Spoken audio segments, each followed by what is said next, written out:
Chris, thank you so much for being here. I know it is a busy season for you. You're just coming off the primaries with, of course, the other elections coming up in August and then November. So give us a sense of what your life is like right now. It's very hectic. It's very hectic. I think a lot of people think about voting.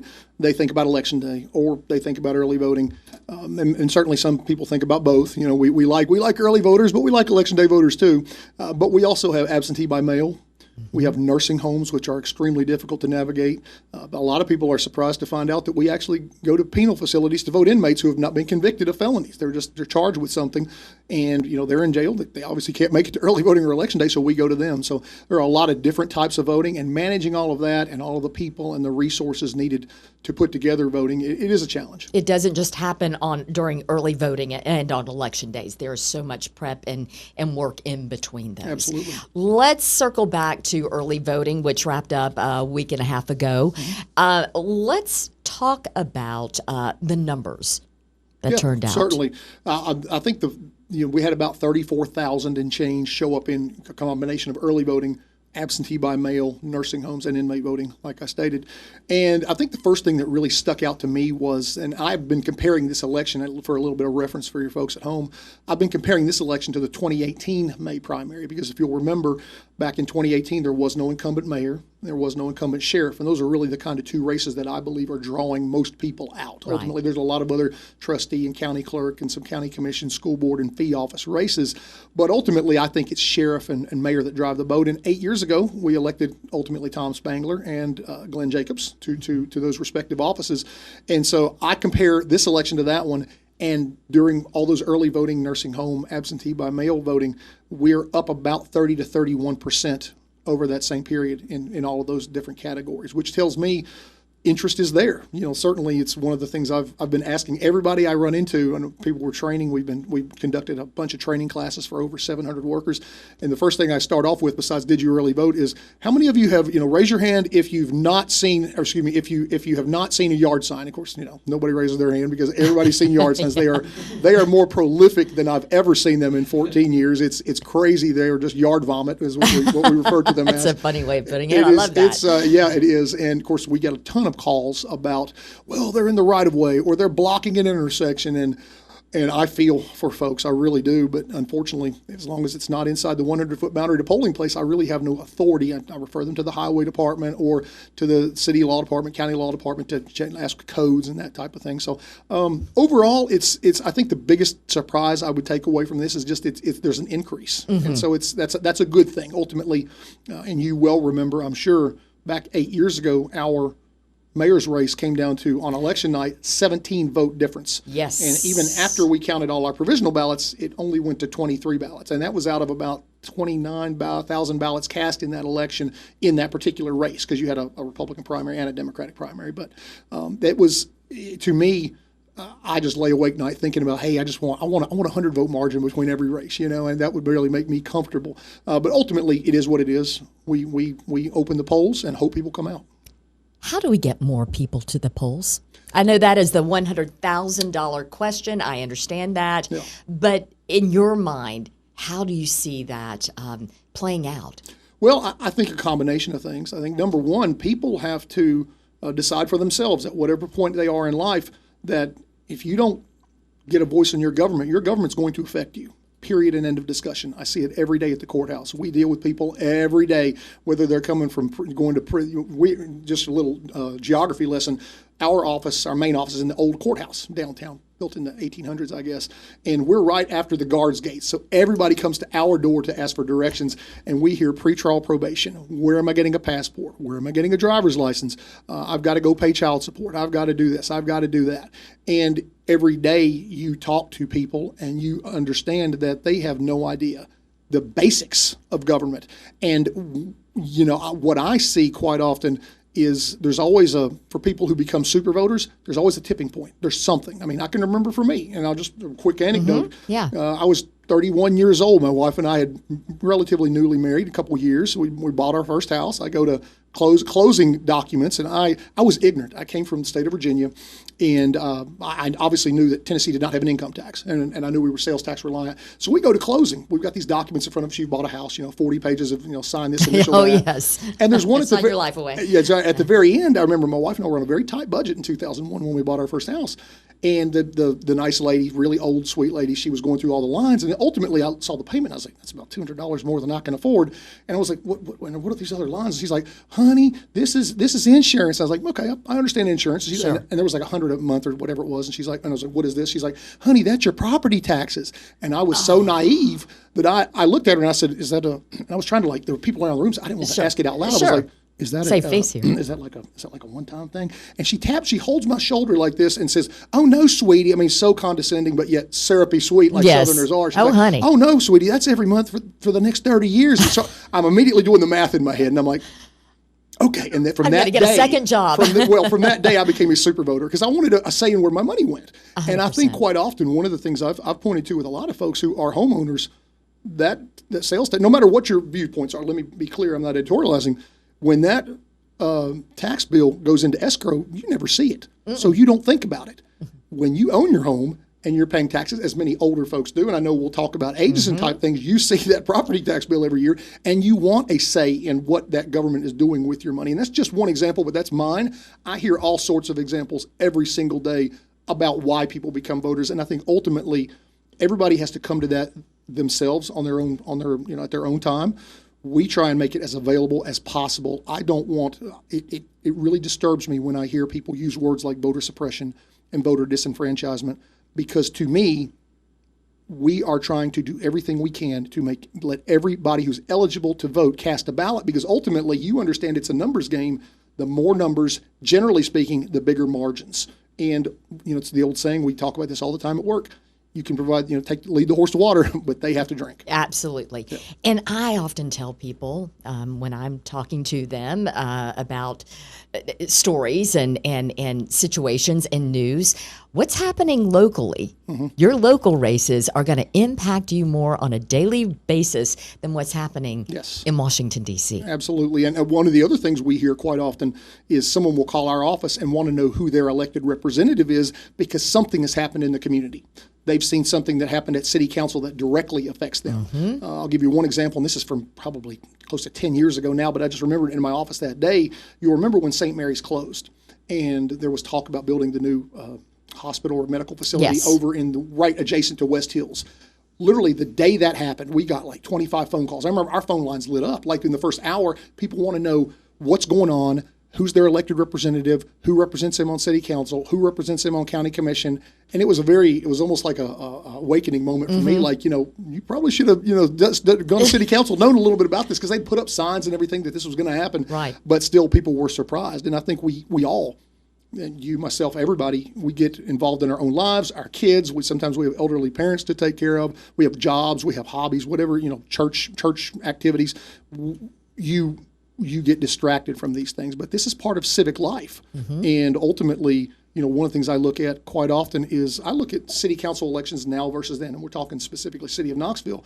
But you go back to 1975, that's 51 years ago, 50,000 people voted in a city election. Now, if you get 25 to 28,000, you're really like, that was a good election. And it's sad. I was going to say it's heart-wrenching. Sad, and I think part of it is how we segment our news. Everybody, one of us has one of these now, so we can choose to watch cat videos or, in my case, hockey videos, whatever we watch. But back then, you had, your traditional 3 TV stations, your 2 newspapers, your radio station, and that was it.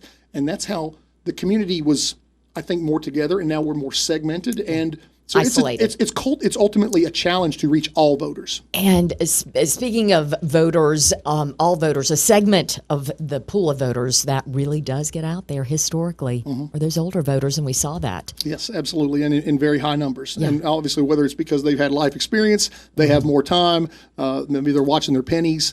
They have the time to pay attention more because I know. I'm not too far removed from having kids in the home. Certainly my kids are off at college now, but you're focused on their activities, and then you're focused obviously on your job, making sure you keep your job, whatever that is. You're focused sometimes on civic activities, church activities, whatever those are. We see that many people who are slightly younger than me, that 35 to 54 age range, they stay busy. They don't vote as much. And certainly young folks, I think one of the things that I observe, and this is obviously anecdotal, is a lot of their method of voting. Those 18, I've got a 20-year-old and a 23-year-old.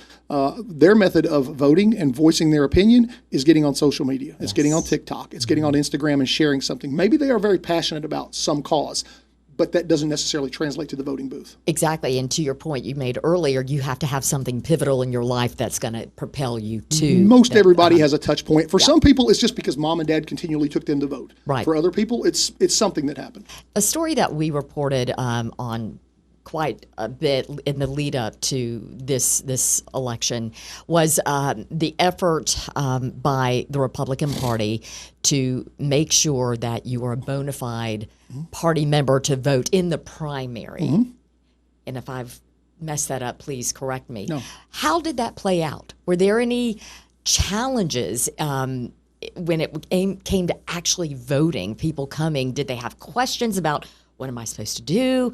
I'm hearing about this.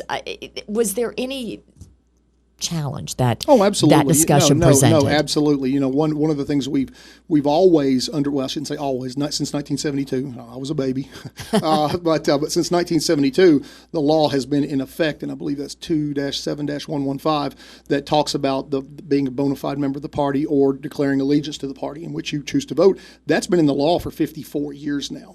What changed was back late last year, right during the city general election, I guess, the Secretary of State's office sent something out saying, we want you to put the language that's in the law on the application for ballot. And of course, one of the interesting things to me is, I know in early voting we had voted about 34,000 and change when you early voting absentee nursing home, and 99.9% of people, they just go in and, I don't know if you remember voting, but they go in and we're verifying your name, your address, your date of birth, which primary you choose.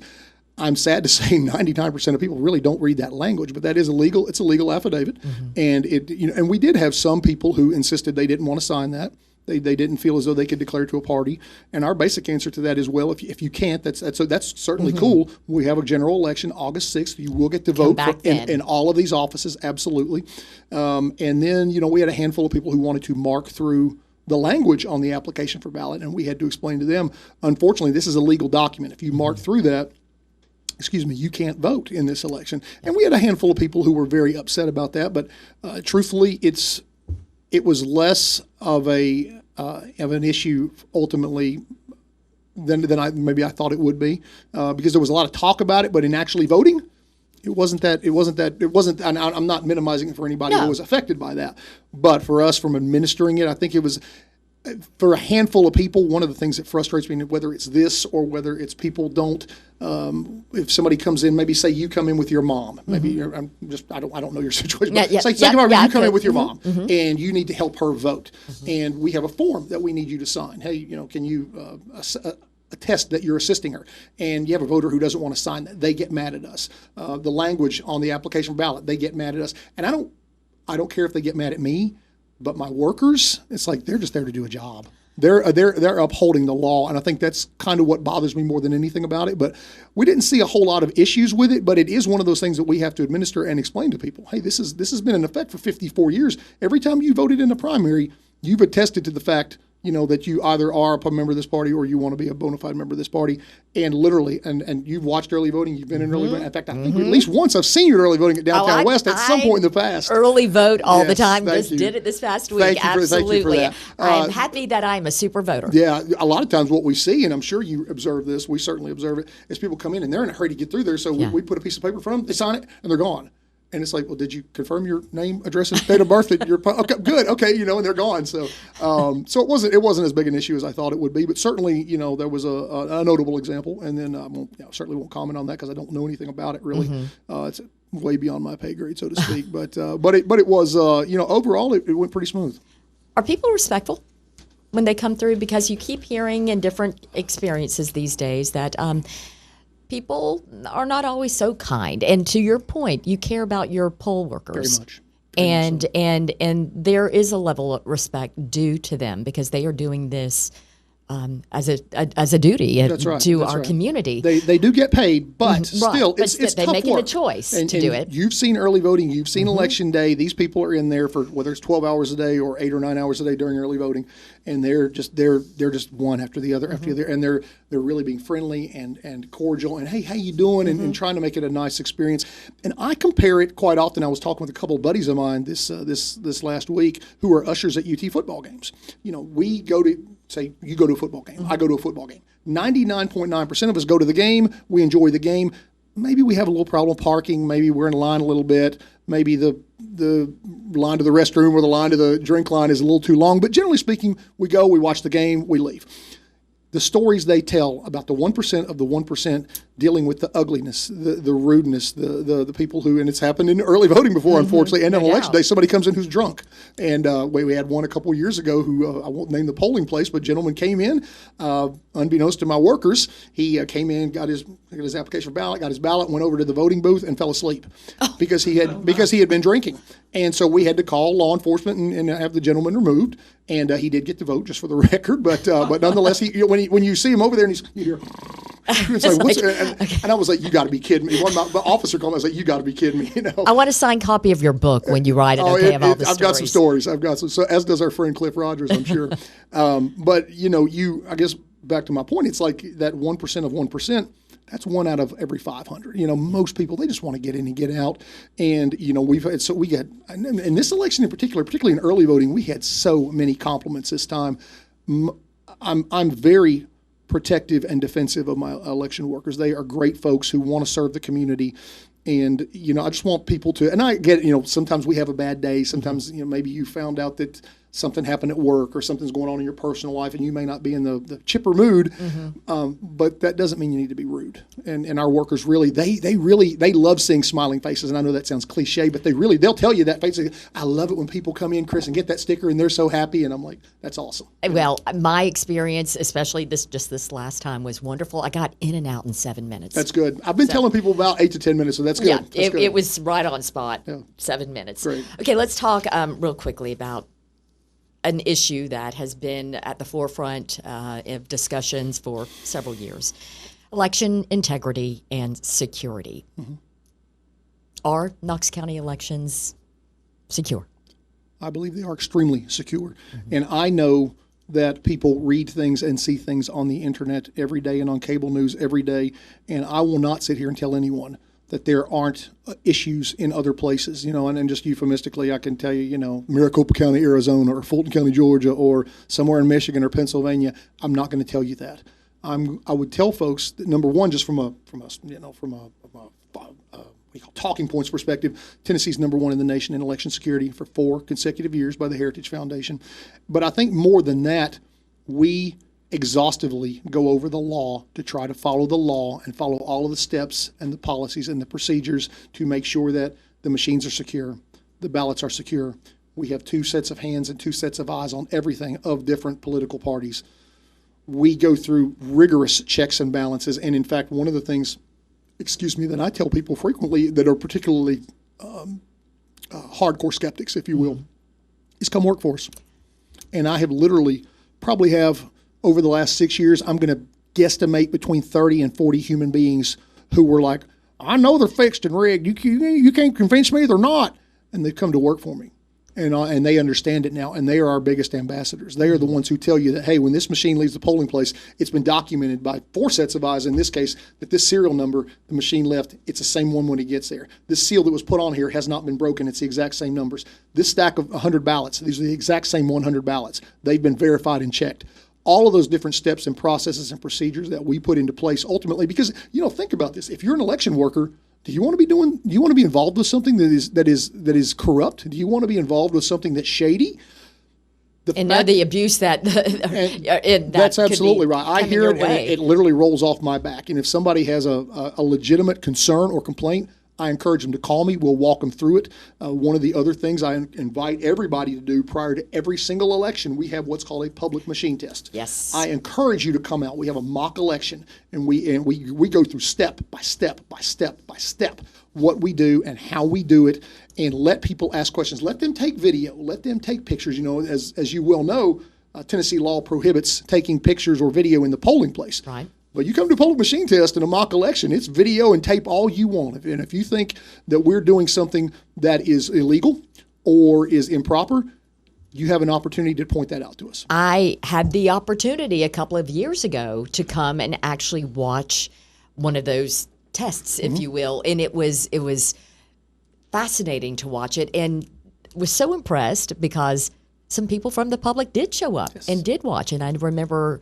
specifically one gentleman was questioning, and to be able to see it with his own eyes, and I talked to him after, I think there was some understanding, if you will. And I think to be clear and to be fair, I get it. You know, I'm the one who's always going to push back on this, but I understand when you're bombarded with social media and you read things and you see things on television about incidents that have happened in other places, and you see that one person here violated the public trust, and in a different state or something like that. I totally get the skepticism, but at least be open-minded enough to understand that we're here to educate you, and we'll share whatever information we legally can share with you to make sure that you're comfortable with the process. It bothers me that I hear a lot about if you go and you fill out your paper ballot and you run it through the scanner. Well, the scanner must be fixed or rigged, but yet it's the exact same technology that you and I both, we're roughly the same age. I'm sure you're younger than me by a few years, but I don't know about that. I know you are, but we took the SAT or the ACT. You filled out bubbles. Oh yes, and it was basically scanned. well. It was, and this was, gosh, for me, this was 40 some years ago. You fill that out and you scan it through. And I have never, and I'm not being facetious, I've never heard the first human being say, "Well, I think I really made a 1200 on the SAT, but it only gave me a 980 because the machine cheated me." I've never heard that. Or I think I made a 34 on the ACT, but it only gave me a 21. I've never heard that. But you hear that with regularity on voting. And I'm like, we show you that this machine is programmed like this. We literally let you pick one during the public machine test, and let's bring it down. Let's show you the seals it was sealed with. Let's show you the documentation. Let's show you the video. Let's let you vote on it. So I just ask people to at least keep an open enough mind for us to be able to show you why elections are secure in Knox County and, frankly, in all of Tennessee. It's a great way to combat that misinformation, disinformation, to invite them to see it. Absolutely. Okay, so the next election upcoming, that is August the 6th, and it is it's probably the most difficult election we have to administer in a 2-year period, just because you're combining a few elections. Right. It's a county general, so all of the elections that took place in May, you'll have a general ballot, which essentially means you'll have a Republican candidate if there is one, a Democratic candidate if there is one, and then any independents for your county offices: mayor, sheriff, county clerk, trustee, all the other school board, county commission, those types of things. There's also a state and federal primary. As you well know, the governor is on the ballot this year. There'll be a Republican gubernatorial primary, a Democratic gubernatorial primary, have the United States Senate on the ballot, obviously always have U.S. House on the ballot, 7 state House seats in Knox County, all will be on the ballot, 2 state Senate seats will be on the ballot, and then in addition to all of that, you'll have some Republican and Democratic state executive committee persons who will be on there. And then on top of all of that, the town of Farragut, where they will be electing for the first time in 8 years a new mayor, and that's a standalone election. So it's going to be an extremely complicated ballot for us. And just to give you one quick example, we have 14 ballot combinations, 7 Republican, 7 Democratic. I would estimate in August that'll be over 100 when you combine all of the different county commission school board districts, overlaying state house districts, overlaying state senate districts, overlaying the town of Farragut. So it's the one that makes me the most nervous from the perspective of making sure that Robin Wilhoit gets the right ballot and that a resident of Farragut gets the right ballot. And it's going to be a different ballot from the person who lives out in Carter or Gibbs or Carnes. That's what keeps me up at night, is making sure we get the right ballot to the right voter. And to your point that you made earlier, the primary is over, but you're already, we're rolling just right running into the August for sure. Absolutely. What are your thoughts on this push by some to move local elections to even numbered years? There are pluses and minuses both ways. I'm not going to give my personal opinion on that, but I do think I've always kind of liked the idea of giving some of my workers an opportunity to stay sharp. I'll be honest with you, and vote in an off-numbered year. However, the older I get, I think I am also liking the idea. I talk to some of these counties where they don't have municipal elections in odd-numbered years, and they tack them onto an even-numbered year ballot. They're like, yeah, we get an entire year off. And, of course, they're doing work every day. People Sure. ask me, are you playing golf 362 days a year? No, I'm not. Even if I could play golf, which You're working on those 100 ballots. That's exactly right. That's exactly right. But there are pluses and minuses to it. Obviously, if we were to move municipal elections to an even-numbered ballot, instead of being first or second on a city ballot, you may be, if there's a year where there's judges on the ballot, you could be 31st, 32nd, 33rd on the ballot. I think it's a reasonable question to ask. Will voters go down that far to vote for those folks? On the flip side, there's a good argument to be made for moving them there, because if you go back to November 2024, when we had the presidential election, you might remember there were 2 city charter questions. And I told you earlier that since I've been here, I think we haven't had more than 29,000 people vote in a city election. 70,000 Knox City residents voted on those 2 city charter amendments. They voted on how to change their elections, 70,000, but only 29 came out the next year. So you can see the discrepancy there. So yeah. I can certainly understand why people want to move them to an even numbered year. It would make ballots more complicated, right, but it would also give my staff the ability, I'm almost 57 years old. I've never taken a 2-week vacation since I was in college. I'd love to take a 2-week vacation. That'd be nice. I can't do it. With elections going on literally, every year, at least 2 every year. So, there's pluses and minuses. No doubt about it. Why do you do this job? What does it provide you on a personal level? Well, I guess I could be cynical and say it's the only thing I know how to do, and the only thing I feel like I'm even decent at. I will tell you, the majority of the time I love my job, and ultimately because when I was a student, both in high school, and in high school it was U.S. government, and then in college it was my civics and government classes and political science classes. I'm a political science major, but was too lazy to get into law school because my grades weren't good enough, because I was partying like a lot of people do at UT. Having fun. But yeah, having fun, yes. But I think this to me, the whole process is interesting. You're learning something. I've been doing this 14 years. I learn something every day. The law book literally is about 1.5 inches thick, and you have to know all of that. And you get to work with great folks. You get to ultimately, I think quite often we talk about in my office that we're kind of forgotten in county government because we don't answer to the mayor. We're not under the mayor. I'm under an election commission, but we're not and you've heard a lot of talk lately about the budget, and how yes. schools take whatever it is, $700 million, and sheriff's office is $100 and something million, whatever it is, and that all these other departments only get $200 million or whatever it is. But they're always talking about, and no shade on anybody, let me be very clear, but you're talking about the highway department, you're talking about all your fee offices, you're talking about the health department, the library, senior centers. You never hear elections mentioned. Out of a $1.1 billion budget, we're right at a little less than $3 million usually. So you give $100 to run the county, we're about 23 cents. I think the voters get a pretty good bang for their buck. And I take pride in that. And I take pride in the people I work with. I take pride when people tell me, hey, just like you said, you were in and out in 7 minutes. Mm-hmm. That to me lets me know that I'm trying to do something right. That's not to say people won't have hiccups. We won't make mistakes. Ultimately, I want to make sure of just a handful of things. If somebody is entitled to be registered to vote, we do everything we can to provide that. If somebody is registered to vote, we provide them every opportunity for them to go cast their ballot, and ultimately for them to get the right ballot. And if we do that, we've done our job. And I understand there's going to be little incidents here at a polling place or there where I couldn't bring my dog in, or this takes, I've been in line 14 minutes and I had to get to work 5 minutes ago. I get all of that. We try our best, and I think we do a pretty darn good job. And I think ultimately I just enjoy it because, I love the whole process, everything about it. Final question. What message do you have for someone who has not voted ever before, but this upcoming election, how do you get them? How do you inspire them to get to the polls? If I knew the answer, you wouldn't be answering this question. I will tell you what my grandfather told me, and this is going to sound maybe a little crude. I'm not using any bad language, but it just sounds a little crude.